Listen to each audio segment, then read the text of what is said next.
Hey, all you Atlas Earthlings, welcome back. Bronze Dragon here, saying once again, thanks for dropping by. As always, I appreciate your time. Please leave a like and subscribe on the video if you enjoy this kind of content, and if you have not already subscribed. If you have, thanks. Okay, so we're going to dive right in. Part of this video is going to be me uncovering 100 parcels in Atlas Earth. But before that, I want to leave a big thanks for those of you who have used my referral code to start playing the game. It's helped me out over the last year, and I wish I had a drum roll, but I have reached 1,000 parcels in the game, and since I was playing about 6 months, I came up with the goal to reach 1,000 parcels in the first year I played. And I'm going to have another episode next week for April 15th, which will mark the 1 year in the game for me. But I do want to say I appreciate it. And if you are just now catching up with Atlas Earth and checking out YouTube for play to earn games, where you can make a little bit of money on the side, playing games and things like that on your phone, which you would normally do probably anyway, I think Atlas Earth is a good choice. I will leave a link to a video in the show notes as well as directly after the video here, where you can check out all the information about Atlas Earth. If you want to jump in and play, you can go ahead and use my referral code in the show notes. Get yourself 200 free Atlas bucks when you hit the 11th parcel, and that will basically buy you 2 more parcels or 1 badge. So I would appreciate it. Okay, so I just mentioned I just hit 1,000 parcels in game, and I was pretty much free to play, and that's kind of a very open-ended term because everybody has a different definition of what free to play is. Up till last November, in which time the challenge ladder came available. And at that point in time, I started subscribing because I saw the value. And I've done a video on this where I see a lot of value in doing the challenge ladder. And I just completed the April challenge ladder. It took me a few more days, but frankly, I had some personal things going on last week and I just wasn't in a big rush.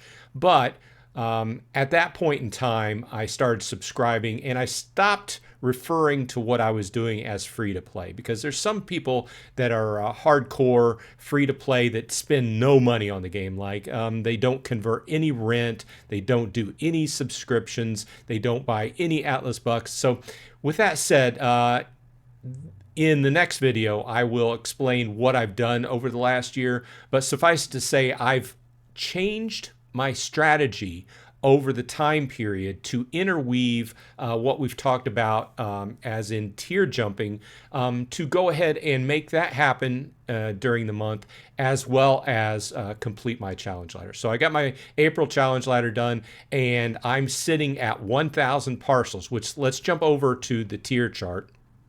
So we can see here on the tier chart, and I'm playing from the US, I am most of the way through the 4X tier. I'm not at the top of the tier. I purposefully stopped.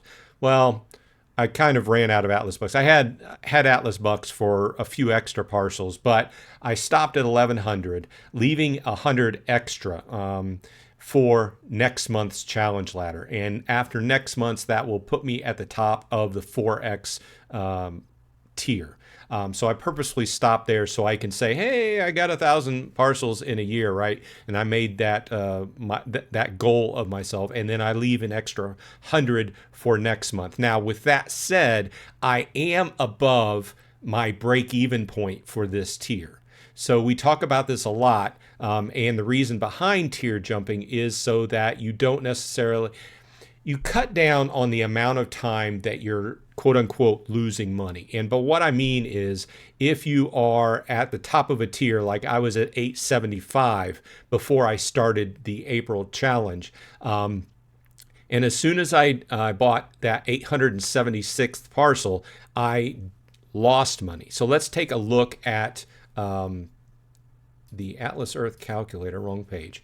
Okay, so here we are, and let's take a look at, now I did not capture the first 25 parcels I bought in the month when I was doing the first tier of buy parcels. But this basically shows you the difference between parcel 900 and 1,000. Okay. And by the time I had hit 900, I had most of the way gotten to my break-even point. And by that, I mean, at this point, I am at about $1.08 per day. So at the 900 parcel point, I was at $1.06 per day, which was basically what I was at 875, sitting at the top of the last tier I was at. Now, proceeding and adding in 100 extra parcels, I'm at $1.08. Now, this is the overall monthly average, and considering that, I'm about $33 per month and just below $400 per year. So that gives you a good example of, just buying extra parcels does just barely move the needle slightly as you go up. But as we always talk about, it's all about that SRB, that super rent boost. When you can hit it, you need to hit it every single hour of the super rent boost. To be able to answer the age-old question people throw at us, why go above 150 here in the States, or whatever that first tier is wherever you happen to be? Because you start to see the multiplier go down. Well, it's all about the SRB. So, okay, with that said, just to kind of wrap that all up, I went from 875 to 1,000 to accomplish my goal for the year. I'm slightly above on a daily average what I was making at 875, sitting at 1,000, and I'm saving that extra 100 within my tier for next month, and then I'll be significantly above my average. With that said, check out what I got on the last 100 parcels.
Well, this has been a short wrap up of what I've been up to this week. Let me know in the comments what you've been up to. What are you doing with the challenge ladder? Have you completed it? How are you moving forward? Are you free to play? Are you subscribing? Let me know. I'm feeling good with where I'm sitting. I'm making what I consider measured progress on a monthly basis. My plot chart is pretty much right on the averages. I'm slightly above in legendary, but slightly below in epics and rares, and above average in commons. I think everybody can commiserate. I think if you're on the low end and you just started playing, you kind of have to get to like 100 plots before you start seeing your averages even out. Some people can get a bunch of legendaries right up front. Some people have to go 100 plots before they start seeing them. It's all just random. Either way, this has been Bronze Dragon. I hope everyone on your side is happy and healthy. And hey, don't forget to join us on Sunday at noon Eastern time here on YouTube, where we go live on the Sunday afternoon sessions and discuss all things Atlas Earth. Until then, I'll see you in Atlas Earth.